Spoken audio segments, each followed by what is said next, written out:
मैं श्रीमती प्रतिमा चंद्राकर, सहायक प्राध्यापक हिंदी, चंद्रपाल लड़सेना, शासकीय महाविद्यालय पिथौरा, जिला महासमुंद, छत्तीसगढ़। आज हम पढ़ेंगे बीए प्रथम वर्ष प्रथम प्रश्न पत्र के अंतर्गत कबीर की साखियों के अंतर्गत रस को अंग। पिछले व्याख्यान में हमने पढ़ा था पर्चा को अंग। पर्चा अर्थात साक्षात्कार, ईश्वर से साक्षात्कार। जब ईश्वर का साक्षात्कार हो जाता है तो ईश्वर के साक्षात्कार के पश्चात रस अर्थात अगाध आनंद की अनुभूति होती है। उस अनुभूति को इस अंग के अंतर्गत रखा गया है। तो इसकी पहली दोहा है, राम रसायन प्रेम रस पीवत अधिक रसाल, कबीर पीवन दुर्लभ है मांगे शीस कलाल। कबीरदास जी कह रहे हैं कि राम रसायन प्रेम रस, राम के प्रेम रस रूपी रसायन का मैंने पान किया है। पीवत अधिक रसाल, उसको पीते हुए, रसास्वादन करते हुए वो बहुत ही अधिक रसाल अर्थात मधुर जान पड़ता है। बहुत ही अधिक उसका आस्वादन बहुत मधुर है। कबीर पीवन दुर्लभ है मांगे शीस कलाल। कबीरदास जी कह रहे हैं कि उस राम रसायन को पीना बहुत ही अधिक दुर्लभ है, क्योंकि उसको प्राप्त करने के लिए कलाल अर्थात गुरु या निर्माण करने वाला शिष्य का शीश चाहता है। शीश चाहना का तात्पर्य है ईश्वर के प्रति पूरी तरह से समर्पण, अर्थात जब ईश्वर के प्रति पूरी समर्पण हो जाएगा तभी राम के प्रेम रस रूपी रसायन का पान कर सकते हैं। दूसरी साखी है, कबीर भाठी कलाल की बहुतक बैठी आए, सिर सौंपे सोई पीवे नहीं तो पिया ना जाए। कबीरदास जी कह रहे हैं भाठी मने भट्टी, कलाल अर्थात गुरु या निर्माण करने वाला। तो जहाँ पे ये राम राम राम के प्रेम रस रूपी रसायन का निर्माण होता है, गुरु जहाँ पे निर्माण करता है या जहाँ पे निर्माण होता है, उस भट्टी में, उस भट्टी के समीप बहुतक बैठे आई, बहुत सारे लोग, बहुत सारे शिष्य आगे बैठे रहते हैं। सिर सौंपे सोई पीवी, लेकिन इसको उस राम के प्रेम रस रूपी रसायन का पान वही कर सकता है जो अपने सिर को पूरी तरह समर्पित कर दे, अर्थात अपने मन को, आत्मा को पूरी तरह ईश्वर में लीन कर दे, नहीं तो पिया ना जाए। और यदि कोई शिष्य ऐसा नहीं कर पाता तो उससे राम के प्रेम रस रूपी रसायन का पान नहीं किया जा सकता है।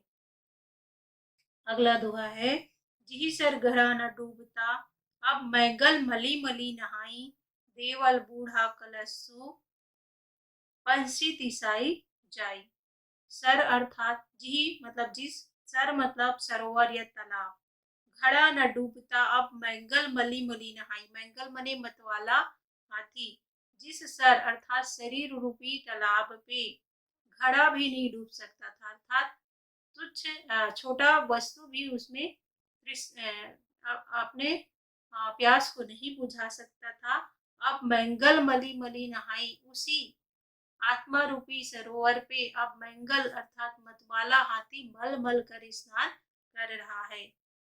देवल बूढ़ा कलशु, और वहां पे देवालय का कलश भी पूरी तरह बूढ़ चुका है। पंसी तिसाई जाई, पंसी अर्थात जीव, जीव का तिसाई अर्थात तृष्णा भी तृषित हो गया है, उसकी प्यास भी बुझ गई है। यहाँ पे सर अर्थात शरीर या आत्मा, और मैंगल का अर्थात अर्थ है मतवाला हाथी। मतवाला हाथी अहंकार का प्रतीक है। तो जब आत्मा परमात्मा में लीन हो गई तो मन का जो अहंकार है वो भी पूरी तरह नष्ट हो गया और पूरी तरह ईश्वर में लीन हो गया। अगला साखी है, सबे रसायन में किया, हरि सा और न कोई, तिल एक घट में संचरे, तो सब तन कंचन होई। कबीरदास जी कह रहे हैं सबे रसायन में किया, मैंने बहुत सारे रसायनों का पान कर लिया है, अर्थात मैंने बहुत सारी कीमियागिरी कर ली है। हरि सा और न कोई, लेकिन उस हरि सा, ईश्वर सा, कोई भी ईश्वर के प्रेम का जैसा और भी कोई रसायन नहीं है।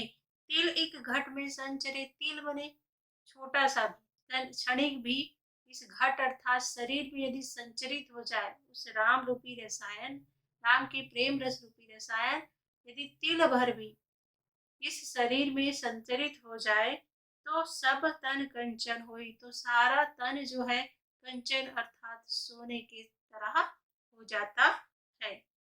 ये है रस का अंग। ईश्वर के साक्षात्कार के पश्चात आगाध आनंद की अनुभूति। अब अगला अंग है लांबी का अंग। कबीरदास जी ने इस साखी के अंतर्गत लांबी अर्थात लंबा, लंबा माने लंबाई या दूरी, ईश्वर तक पहुंचने का मार्ग बहुत ही लंबा है। इसके अंतर्गत पहली साखी है, हेरत हेरत हे सखी, रहा कबीर हिराई, बूंद समाने समुद्र में, सो कत हेरी जाई। हेरत हेरत, हेरत मने ढूंढना। कबीरदास जी कह रहे हैं कि ईश्वर को ढूंढते ढूंढते, हेरत हेरत मने ढूंढते ढूंढते, हे सखी, रहा कबीर हिराई, कबीर ही खुद ही गायब हो गया। हिराई मने खुद ही खो गया। बूंद समानी समंद में, सो कत हेरी जाए, बूंद जो है समंद अर्थात समुद्र में समाहित हो गया है। सो कत हेरी जाए, तो उसे कैसा हेरा जा सकता है, कैसे निकाला जा सकता है। यदि बूंद समुद्र में चला जाए तो बूंद बूंद को अलग नहीं निकाला जा सकता। तो आत्मा रूपी जो बूंद है, परमात्मा रूपी समुद्र में समाहित हो गई है, तो उसे निकाला नहीं जा सकता है, वो परमात्मा में लीन हो गया है। अगला साखी है, हेरत हेरत हे सखी, रहा कबीर हिराई, समंद समाना बूंद में, सो कत हेरी जाए। यहाँ पे भी हेरत हेरत हे सखी, ढूंढते ढूंढते हे सखी, कबीरदास जी कह रहे हैं कि ईश्वर को ढूंढते ढूंढते हे सखी, रहा कबीर हिराए, कबीरदास ही गायब, कबीर ही गायब हो गया है। समंद समाना बूंद, यहाँ पे समंद अर्थात परमात्मा आके समाहित हो गया है आत्मा में। परमात्मा खुद ही आत्मा को समाहित कर लिया है। सो कत हेरी जाए, तो इस तरह आत्मा से परमात्मा को किस तरह अलग किया जा सकता है। ये दोनों अलग नहीं हो सकते। आत्मा और परमात्मा एक दूसरे में समाहित हो चुकी है।